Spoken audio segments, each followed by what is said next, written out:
decided still to either go to North Africa or to still stay in Spain, in the Christian Spain nowadays, but they had to face persecution, and many of them had to face death, and many of them in the end had to leave.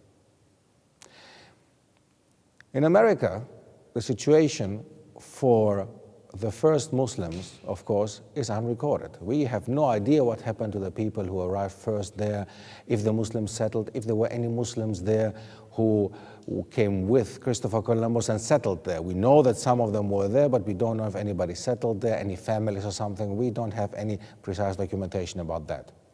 But one thing that we also know, which is very important to mention here again, is that before Christopher Columbus arrived in America, there are documents that the Muslims had already been in America, as well as the Vikings had been already in America, and other nations or other people had already been to America. Now, what is known to us nowadays and what the history books tell us nowadays is simply that 1492 discovery of America. Discovery for whom? Discovery for the Europeans. It was there the whole time. The Native Americans did not have to be discovered by Christopher Columbus. They were not waiting for him. So let's just call it the way that actually reality is. So if we're looking into the slave trade that started in 1550, it's a very sad phase of our history. Not only the Islamic history, but the history, the world history in general. We have to understand that nothing like this ever happened before.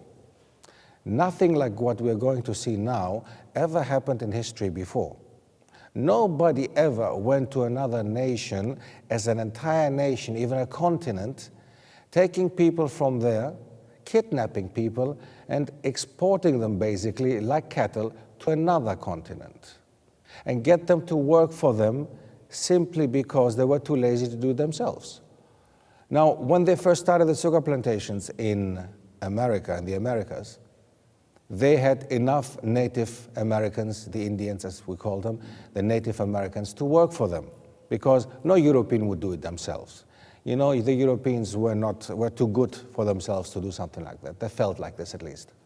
So they had Native Americans doing that for them, but they either died very fast due to the diseases that the Europeans brought with them, or they were too weak to do the work, or many of them, of course, refused to do this kind of work for somebody else. They realized that the African element, and in general, it's a known and common fact that in Africa, you know, people are more robust in a way of they are more able to do hard work. And due to that reason, many people decided, including the church, the Catholic Church, they supported the idea of getting Africans from Africa to get them to do work in America. It's a very important thing what I'm saying here now. The Catholic Church, and again, this is documented, there is nothing, this is not my opinion. So the Catholic Church at that time even issued documents saying that Africans are not on the same level like Europeans, that actually they are on the level of being animals. So for that reason, it was given, they gave the Spaniards and the Portuguese the okay to start trading with Africans as if they were cattle. Next to the first crime committed like this already, the second one that was committed was the way that Africans were transported to America. They were not just put with having a daily meal on a boat and having a cruise to America. No, it was not at all like this. They all had to lie on the ground next to each other on a journey that took weeks, if not even months. And most of the times, they were lucky if they would get anything to eat or to drink. So I would like you to imagine this. I would like you to sit down and just think of what I just said. Imagine the journey that time on a boat from Africa to America, how long it took, and the circumstances that the African slaves had to go through. And we'll talk about it after the break. Assalamu alaikum. We are the Muslim Ummah, and each day that goes by, the harder we try. In gratitude we pray to Allah. we try, in gratitude we pray to Allah. Assalamu alaikum wa rahmatullah, and welcome back after the break. Now, we spoke before the break about the slave trade. We spoke before the trade about the crime, as I call it, and many in history call it, that was committed during the time of 1550 when everything started until around 1800s ongoing. It was a crime committed to a specific nation. It was a crime committed especially to the African continent.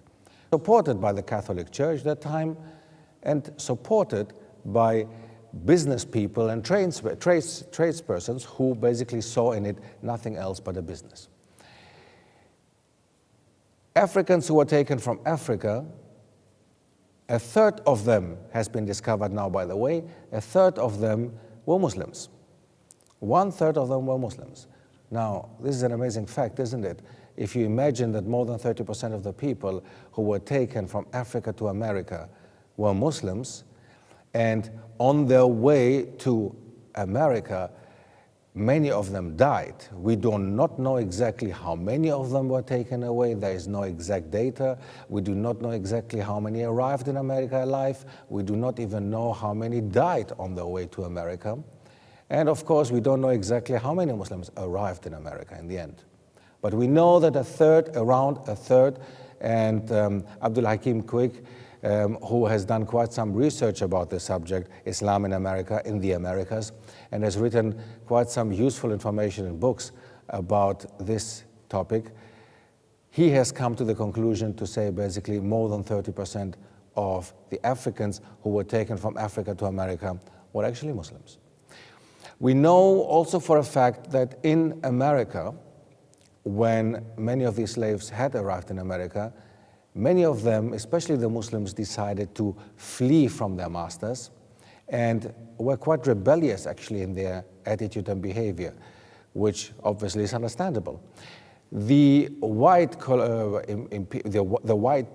masters did not allow the Africans to practice their religion, especially not when it was Islam, because you have to imagine that the Spaniards and the Portuguese just came out of, having Muslim time behind them already, and now suddenly they discover that they had to deal again with Muslims, and this time these Muslims that they had there were under them, so they could do what they wanted basically with them, and they did prohibit them from practicing their deen properly.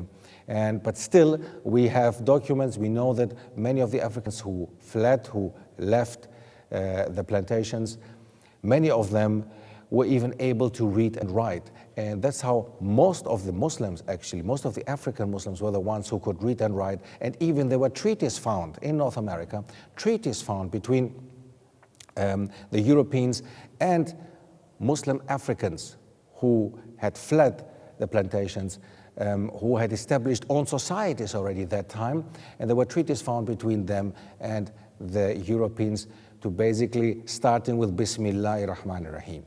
Amazing, isn't it? If you just imagine that Islam was present during the time that basically we're talking about the 16th century, we're talking about the 17th century, and people were aware of Islam that time already, mashallah. Now, not of course a very negative and positive thing to think about. It's quite a negative thing to think that it came to America through slavery, and